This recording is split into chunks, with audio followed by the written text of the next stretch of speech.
Hello, hello, and welcome to this episode of The Creative Pause. My name is Susan Padron, and I'm here with my co-host, who I will allow to introduce herself. Hey everybody, I'm Stacey Faye. It's so good to be with you today.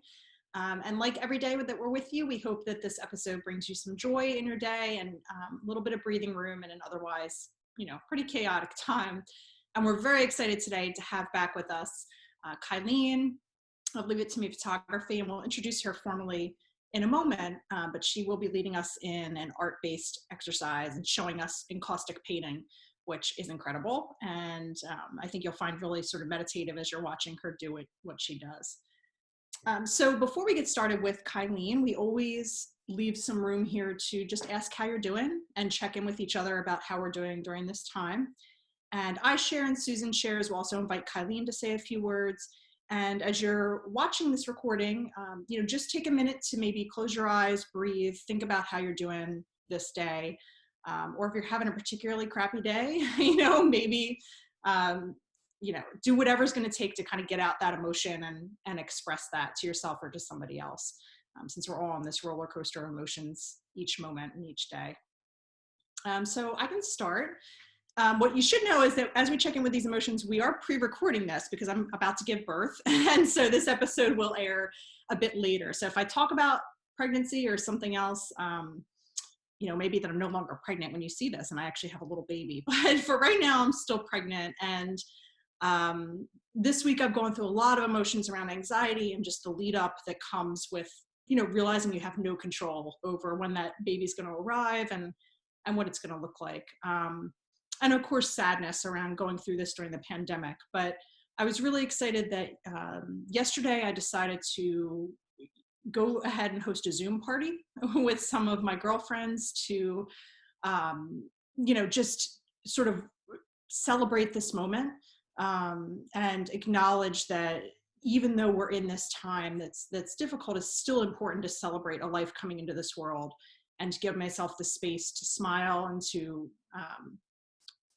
kind of have a ritual of sorts to welcome her in. So I'm happy that I'm going to be planning that and, doing that for myself. It feels good. So I encourage anybody out there to think about, are there ways to celebrate and continue to make this time special, even when it can be difficult. So yeah. Susan, how are you doing? Doing pretty well. I spent like the majority of my morning outside, and it's gorgeous outside, so that was fun. My son is determined now to learn how to ride a skateboard. The first like quarantine activity for him was learning how to ride his bike without training wheels, which he accomplished within like a very short period of time. And now he's moved on to a skateboard. So we spent like all morning outside just having fun with that, which was good. It was nice to just like be outside and enjoy the sunshine and the warmth. It's a little bit warmer than it's been, so that like felt good. And I've been trying to be more aware of myself and how I'm answering how I'm doing, because I feel like I have a big tendency to answer based on other factors like going on outside of me. So, like checking in like really with myself, I think I feel okay.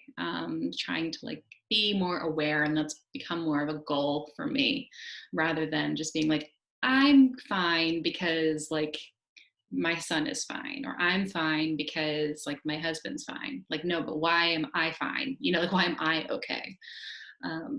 So that's just something that I'm really trying to focus more on and dive a little bit deeper within myself. So I'll keep y'all posted on how that goes, I guess. But yeah, so Kylene, how are you? Hi, I'm doing okay. I realized last night that I was having stress dreams about being locked into spaces. And I woke myself up about a foot from my husband's face as I was like, I guess, inching towards him, trying to get out of the bed. I don't know. But I realized that I needed to get out of the house. While I've been exercising like 6 days a week, I haven't really left the house other than to go food shopping. So I'm going to make us all go for a nice long walk after this to get some fresh air and just enjoy the spring, like just the springtime. So yeah. Yeah, I think I need to do that too. While I've been outside, I don't think I've left like my block in a while because I was going for walks almost every day, and then my dog's arthritis started acting up. So I was like, okay, well, if I can't go for walks with him, I'm just not going to go, which isn't really fair for me. um, so yeah, I think going for walks, especially like family walks, getting everybody involved is a great idea. I totally support that. And I'm going to borrow that myself and, just get out of my block, get off of my street. So the next portion of our show involves sharing a quote that our guest decided to share with us. So I'm going to share my screen so we can all see it.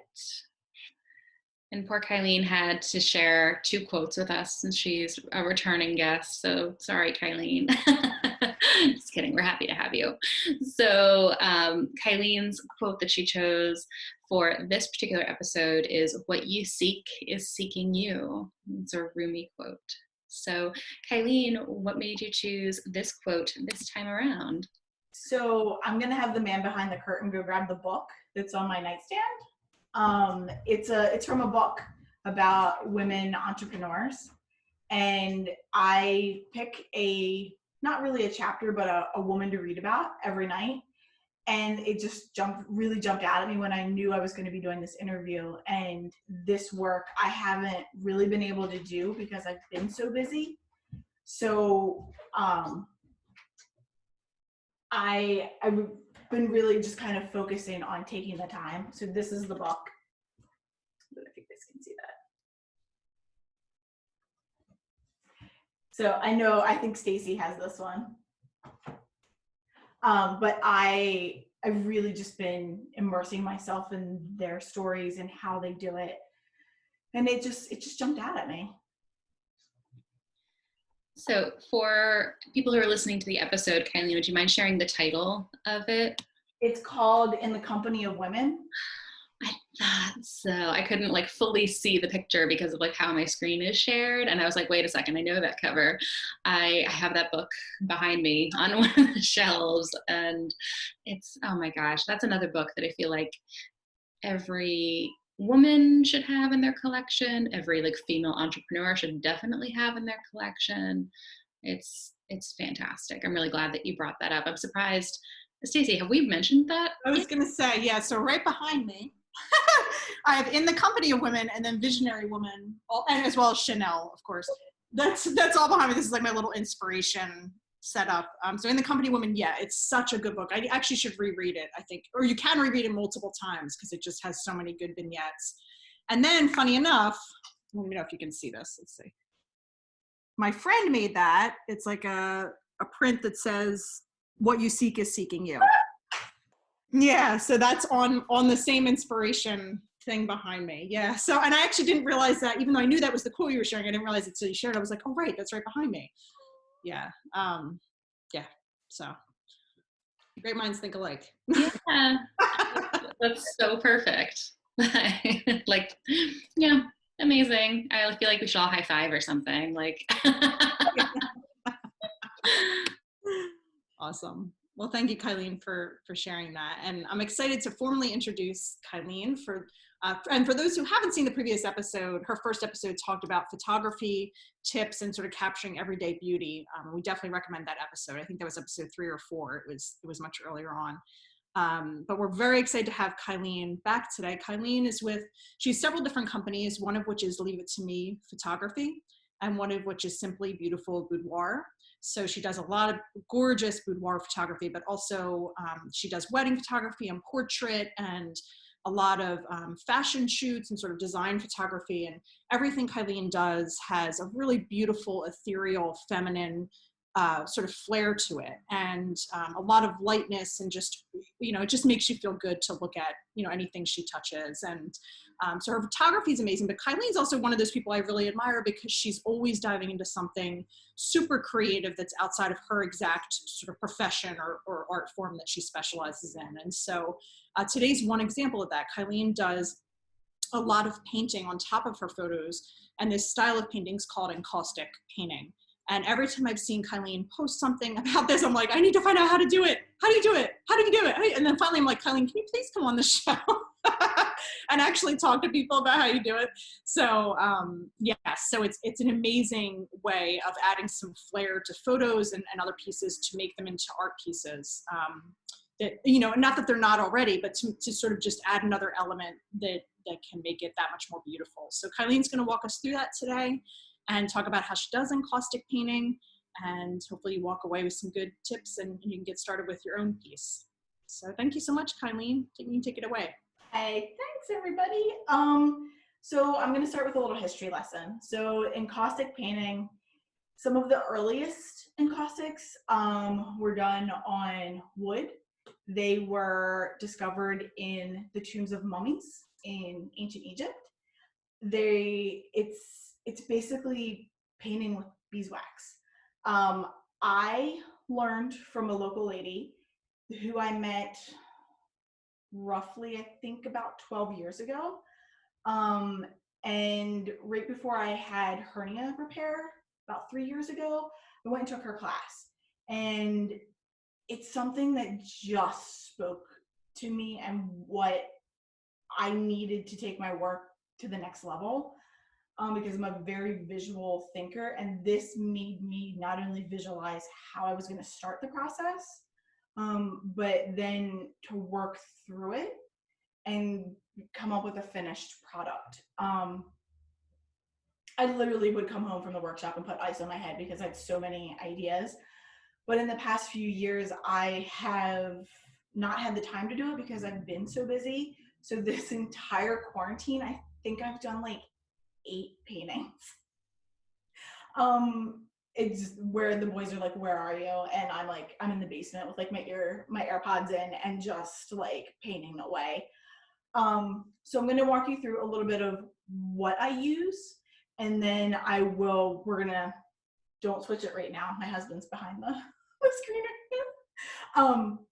But we have another camera up here, and you'll get to see me like paint on a picture, paint the actual wax and how I do it. So first of all, if you can see this right here, it is a pancake griddle, if you're wondering. It is set on like 200 degrees, like warm. But inside is, I don't know if you guys can see this, little pellets of bleached beeswax. So if you use unbleached beeswax, the wax can tend to be yellow. When you go to put it on the pictures, it'll have a yellow tint. But so the bleached beeswax just give it a clear coating when you put it over. So this is a pot that is from the thrift store. I don't have any like nice pots or anything. And then these are special Japanese brushes. They are not really technically for encaustics, but they can be used for it. So from here, I use multiple things. Pieces of lace to place on the picture, stencils. I have stencils galore, and I will go any craft store. I just go down their stencil aisle and I grab like what I can that I think is big enough for most of the pieces that I work on are somewhere between an 8x10 and a 16x20 and up. So I need the slightly bigger stencils. So like these are peonies. But even things that just have a general texture to them, like this. But also, I was telling Stacey earlier, I couldn't find my mini muffin tin, and that's because I put beeswax in it and then put it down where I do these paintings in our house. And my husband said, I have some good news and some bad news. I found the mini muffin tins. The bad news is they're filled with wax. But so if I want to do a different color on the pieces that I'm painting, I will mix in colors. And you can see I have a few. I was working in that palette. But you can also use like the reusable or / disposable little like Reynolds wrap containers that you can get in the supermarket. And you can mix colors in there. And then once you take it off of your pancake griddle, it will it'll cool, and then that you'll have that color if you come back to work on it, if you have to step away from it for a little bit. But we're going to switch the camera. And could I ask Kylene a question about materials as you're switching the camera? Yeah. Do you just use regular paint that you, like what kind of paint do you mix into the beeswax? Is there a specific type? This is actual, I'm gonna bend over for a second. This is actual sticks of wax, which I believe I found, you can switch the camera, sweetie. I found on Amazon. But that's the painting I physically do with another type of painting. So, and I'll explain that when I start doing the other picture. But any other questions? Paintbrushes and things. I mean, you might provide a materials list, so maybe it answers all these questions, but the paintbrushes, did you just get them online somewhere or I did. And these I grabbed, I believe, no, I did not get them off of Amazon. I will find out where I got them because they're a specialized Japanese paintbrush that they usually use for some type of painting, but they work really good for the encaustics because they come wide enough. So what I'm going to do is I'm going to take this.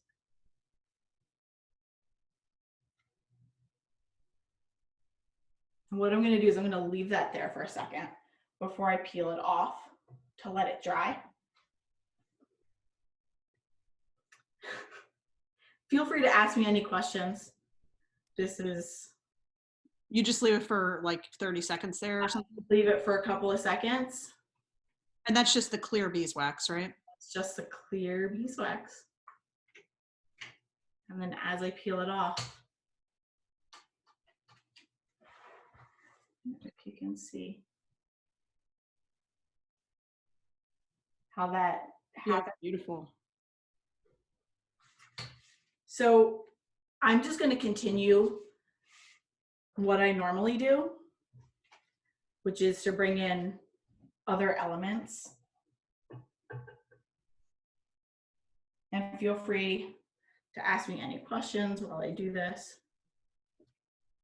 And that's just regular, like a regular printed photograph, right? Like it's not any special paper or anything like that you're...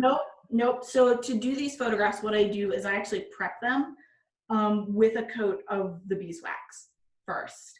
And around faces, people, I will use like a harder potter's tool and pull back wax from around the faces.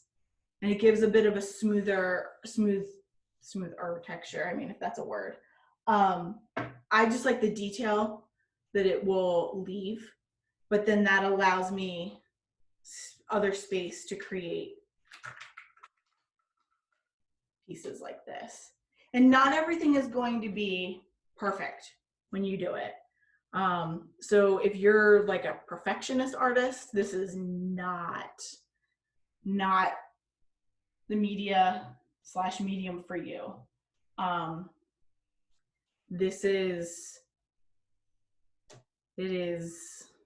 It does what it wants to do. And there are times where you have to scrape it off. So you can't be married to anything that you do. You can't have like an idea of, oh my goodness, I want to do this, and because sometimes it just will not happen. Just because the wax won't stick right, I guess, or The wax won't stick right, or it'll go under. It'll go under your stencil, and it'll cause like clumping, and it's never pretty. And then you just pull. I just pull it back, which I can show you like here. Can you see that? So I can just pull oh wow, yep. back, and then it just kind of creates that little bit. And this you can stick back in the pot because you haven't painted anything yet. So what you're gonna do, yeah.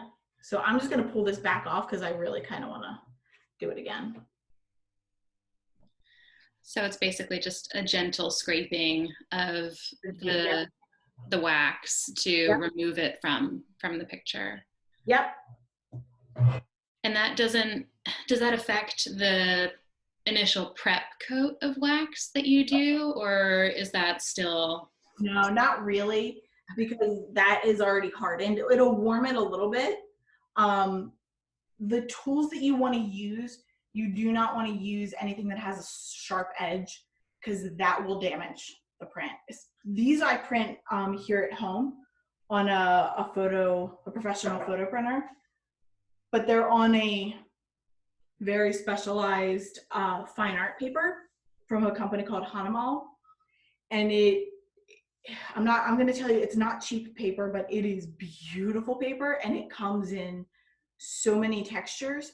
I like the smooth prints because I find, especially for portraits, when I'm doing these, I find that the textured papers that they have can cause just issues around like faces and like where you can't just scrape the wax back. So I'm actually going to use, I have multiple of these brushes, but these two are the ones that I set out today.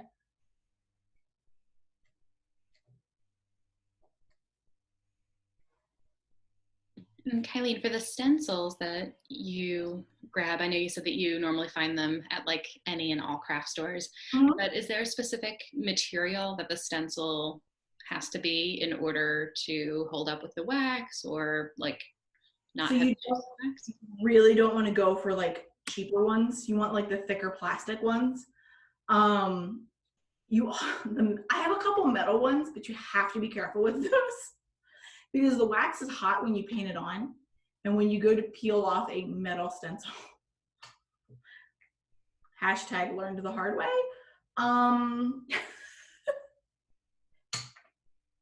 Yep. So there you go.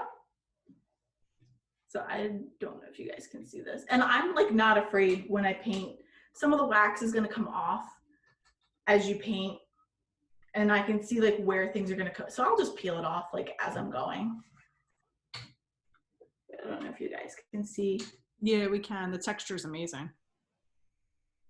So from here, what I normally do, and I won't paint, I have another one that I have prepped for painting. From here, what I normally do is just let it sit for about 24 hours. You don't have to let it sit that long. You can let it sit for a few hours and come back and paint it. Just for me, I like to make sure that that wax is hardened, that it hasn't been sitting somewhere that's really warm, and that wax is still going to be pliable when I go to paint it. But I will leave it for a good 12, 24 hours before I will touch it again. So it's not a fast process either. It's a very slow process. Can you switch the camera back?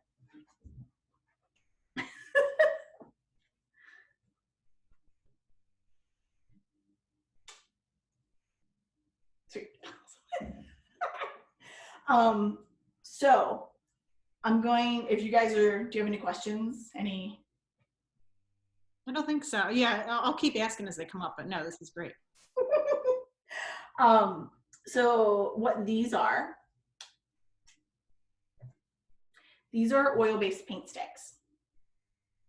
And this is, you're gonna see me like mix paint right now as I go down the rabbit hole of kind of painting and finishing this other piece that I started yesterday.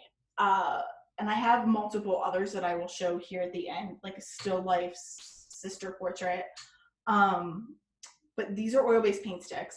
My favorite are the R&F pigment sticks. I don't know if you guys can see that. And I will give you guys a ton of links. They're my favorite because they are just like super smooth when you like break them up and mix them. Their colors are fantastic. Yeah, all right. Any questions with those? I don't think so. I mean, you said you'll provide links so people, I assume you can buy them online or buy them at like an art supply store. Art supply stores are probably your best place to get these. Sorry, I'm just going to turn this off and slide it over. Is this a stinky process? Like, do you have to have good ventilation or? No. So there's a smell to the oil-based paint sticks, but it's like a art store smell. So when you open, you're like, oh yes, got it. This is my zone. This is where we're at today. This is what's happening.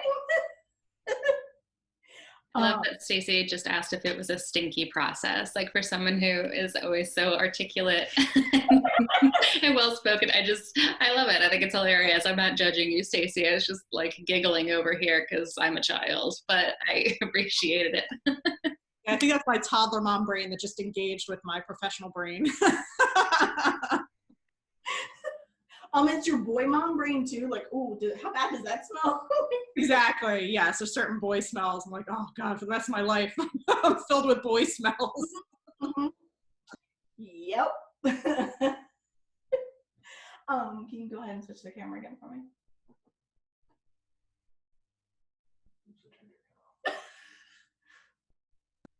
You turned it off again. By the way, so as Kylene's switching the camera here, she's going to zoom into a photograph she took of actually another woman who will be on the show, Rachel Bayata, when she was pregnant. And this is an underwater photo. It's the most beautiful, maternity photo ever. So anyway, just so you know. And actually all the other pieces Kylene are showing are also, I believe all the other pieces are also her photographs that she's, adding this to. Yep, they're all pieces that I've either fine art shoots that I've done or portraits or still lifes that I've done. This though it's just one of my favorites because I love underwater photography and I don't get to do enough of it. Hashtag I need it to get warm so I can get back in the pool. So what I'm gonna do is I'm gonna mix some colors, and what I'm gonna do is I'm gonna start with the lightest area first. You will see why, because this is also not a clean process. Just trying to see if you can. So what I'm doing right now is just getting pigments together. This one, this dark one, you have to be careful with because it is like, I don't know if you can see how dark that finger is. Like it will, instead of being, it'll turn the white very dark gray if I'm not careful. And you can basically use these colors on any element of the wax, right? Like whether it's the flat wax layer or the... That's why I tend to use, most of the stuff that you see that I do will be a clear, the bleached wax, and then the color over top of it. Because sometimes I like pastels and I like metallics and the blues and the earth tones. So I'm always very, very leery of using the other waxes unless I'm really know that I'm doing like a still life, like an outdoor photo where I know like what I'm going to do. So really what this is just doing is creating, and I'm using my finger. So it almost makes the image appear to be painted. once you see the final product, it will appear painted, but really it is just a photograph that has been kind of gone over with wax and oil-based paint sticks. But I love the texture that this causes. As I get a little further into this, I will show you up close some of the colors within this. So right here, I'm doing some gray because the fabric was flowing through the water. So at this point, I'm just coming in and hitting those shadows and those darker colors. And the good thing about these paints is you can just kind of rub them together, and yeah, you can just have fun with it. It's the word I'm looking for. It's like cathartic. It's just, you just sit with it and play with it, and there's no right or wrong, and there's, oops, I messed up, let me just go back and paint over it. Do you guys have any questions? Well, I was going to say it's interesting, not a question, but just a commentary, that I feel like a lot of the art-based people we've gotten on here have spoken to the kind of their particular art form that they're sharing. It's either messier or it's like you can't control it. It's very organic. And it makes me feel like that's sort of the lesson of this time, right? Like we can't control anything right now, but you can still create beauty out of it. So I just, yeah, it's awesome that you're sharing this. Thanks. It's such like a labor of love to do them, and when they're done, I just love them. I always take pictures of them and then show people like what this art is about, because not many people have seen this type of work, and there aren't many of us who physically do this at any given time. I learned from Leah McDonald of Waxworks, and she's an art teacher to begin with, and it's just like the most amazing experience learning from somebody like her, because she was like, get out of your like comfort zone, get out of it, like, you have to like step away from it. And I was like, okay, I got it. I'm trying. But as I'm going in, you can see that there are portions of the water that were white. So I'm going back in and over and creating that depth again in that water. Kylene, do you know of any other photographers who also do encaustic painting? I do not. Because I feel like, it's obviously it's an art form and something that, makes sense for artists to have in their repertoire. But I think that that's something else that just makes you even more special. The fact that you get to add this literally and figuratively adding an additional layer to your photographs by doing the encaustic detailing, which I think is just really, really special for anybody that's receiving one of these. What would you call it at this point? Like, is it still a print, a photograph, or is it? It's almost like a mixed medium based art, because you're mixing multiple levels of photograph, paper, art, wax, paint, all of it. It's so interesting. Sometimes, so what I'm doing right now is I'm just stepping back for a second and taking a look at where I need some more white. But I will go in, and sometimes I'll play with these for a few days, depending on like how busy I need to be with something, or if I have other things to do.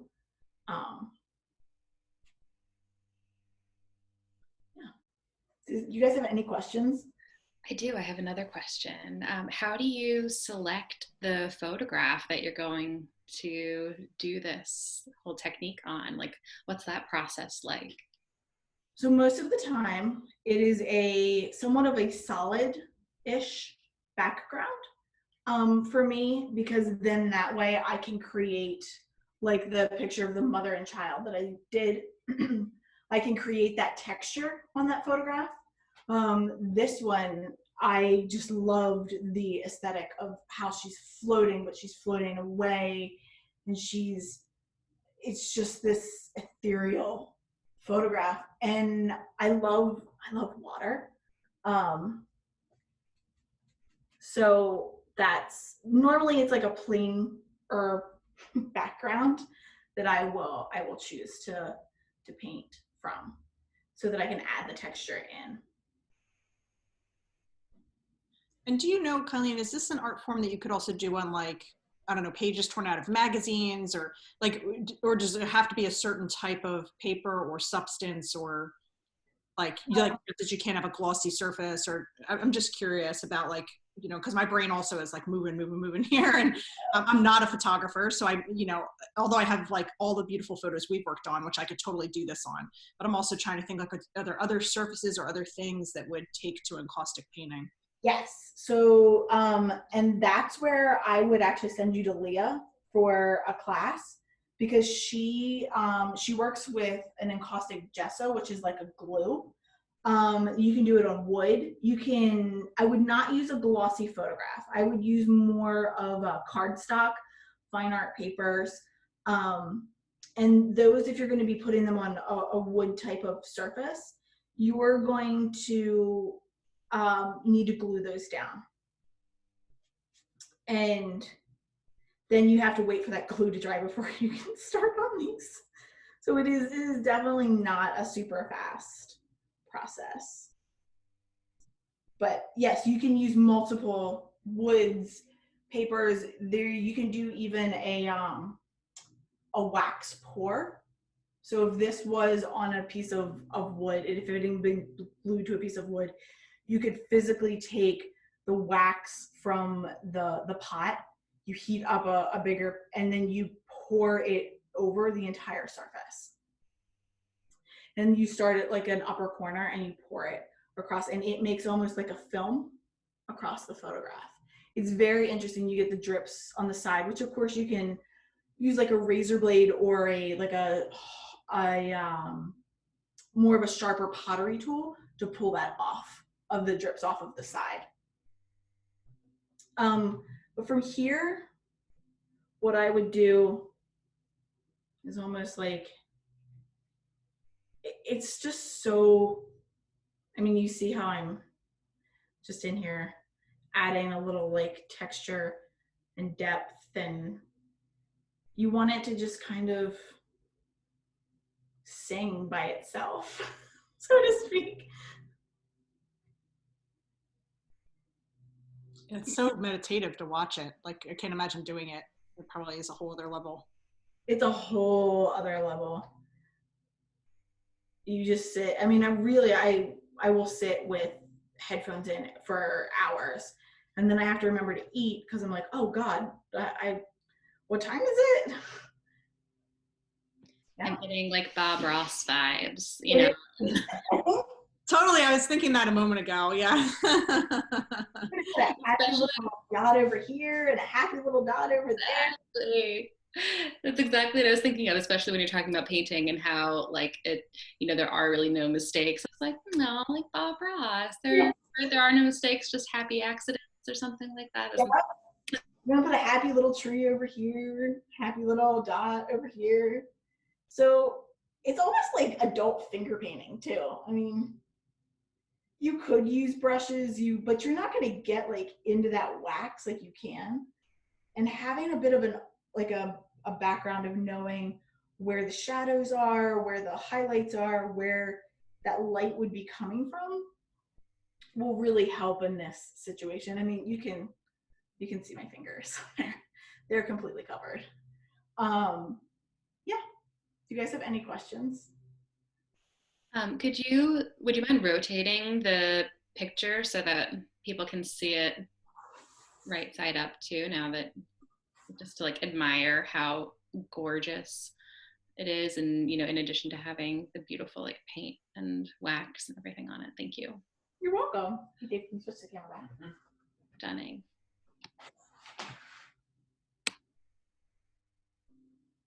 Well, this totally has me inspired, Kylene, to, as Kylene knows, my husband took maternity photos of me because I couldn't actually get a photographer because we're social distancing. He took them, and Kylene's helping to edit some of them, but I really want to do an encaustic like process on top of one of them too, because I think that could be so cool. And, it's sort of having your fingertips on many parts of the process, which is really fun. It's just one of those things that you just sit and you can lose yourself in, which is, I find amazing. I love it. So I'm going to show you guys some other pieces that I finished this one yesterday. Try not to get my fingers on this one. So this is Sisters of a fine art, and they're from a fine art shoot that I did last April, actually. But the stencils, and then I went over with like pastel paints and just kind of created this happy bubble of these sisters who they're just the most lovely girls and the most lovely family. And I was so grateful that they said yes to do this. This is for a local wine. Actually, Serena, what am I drinking? I promised to do one for her studio space a couple years ago, and finally had the time to sit down and do it. But this I actually took in my attic. I had the wine bottles, I had the glasses and the faux grapes, and just created this piece for her and for her space. So yeah. Yeah, and Serena was with us on a previous episode talking about all things wine related. So lots of connecting points here. I love her. She's amazing. Yeah, the sky's the limit with this. There's whatever your creativity can think up and can be. If you're going to do a photograph, you could do these, on a fine art piece of paper that is glued down to a piece of wood, and then you could just do the stencils. You can paint on it from there. You could use the colored wax. There's so much you can do with this. It really, truly is the sky's the limit. And are there pieces where you do just the colored wax and you don't paint on top of it, or do you typically always paint on top?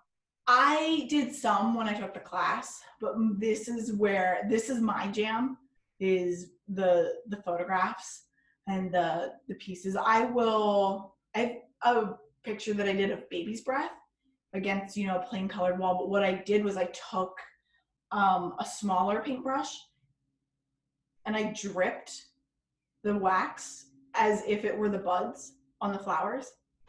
So it's almost like a 3D portrait is what it turns out to be. I mean, I love it. I loved watching the process. I loved how your photographs look with, all that additional beauty added to it. And it's so special and unique. And I just really enjoyed it. Thank you so much for sharing all of that with us today. You're welcome. Yeah, let me know if you have any other questions, and don't hesitate to message me, and I'm here for you guys. Yeah, and I want you definitely in a moment to share how people can best reach you. But one last question I have: so you framed Serena's piece. Mm-hmm. Do you leave a lot of other ones unframed? And if you do, is there any special? I know with certain types of photography or whatever else, you can't have it in direct light, or you need to have it away from a heat source. Are there any recommendations that way that you know of? Yes. So these cannot be in direct sunlight. They can also not be near a radiator, a heater. Because the wax, it's wax, it will melt. So you want to keep it in a not passive solar, but a room where the sun is not directly going to hit it, because it will melt, and not above a heater because it will melt.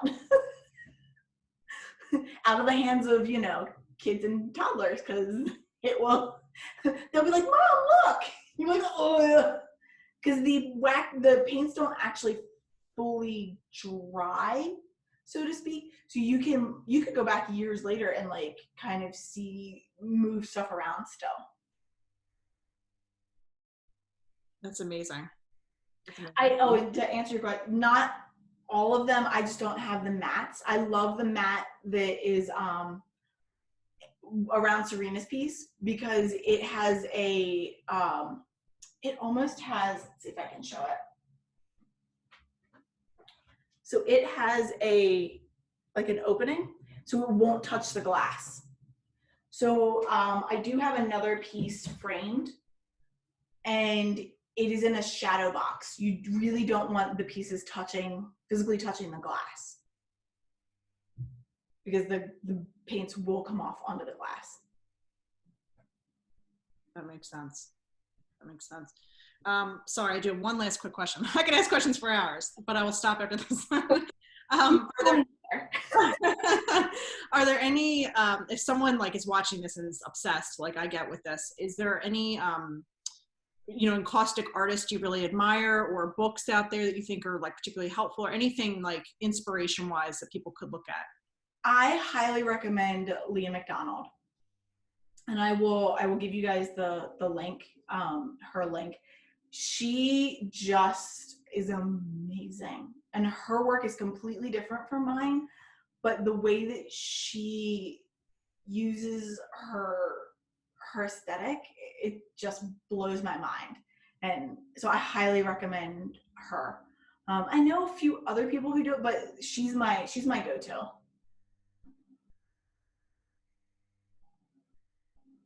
Awesome. Well, thank you so much. Do you have any other closing words? And also, if yes, or if you do or don't, totally fine. But wanted to offer up that, and then also, where can people find you and, you know, your photography, and best connect with you? So the best place to find me is at leaveittomephotography.com, and you can email me at leaveittome@gmail.com. Yay, thank you. Thank you so much for being here and for showing us all. I mean, we get to enjoy your beautiful photography and watch you like demonstrate this incredible skill too. So it's just showing all the wonderful ways that Kylene is super talented. So thank you for being here and sharing all of that with us. Thank you guys for having me. Yeah, thank you so much. And we always end our episode with the same Mary Oliver quote, which is, "What will you do with your one wild and precious life?" So I know what I'm going to do, which is do some encaustic painting. I'm very excited. So thank you so much, Kylene. It's awesome to have you on again. And we will link Kylene's recording and resources, and obviously links to our website and everything else on our website, on the episode page, as well as on YouTube. So certainly look out for that after the show, and you can find everything you need to get started. So thank you so much, everybody. We'll see you in the next episode. Bye. Bye.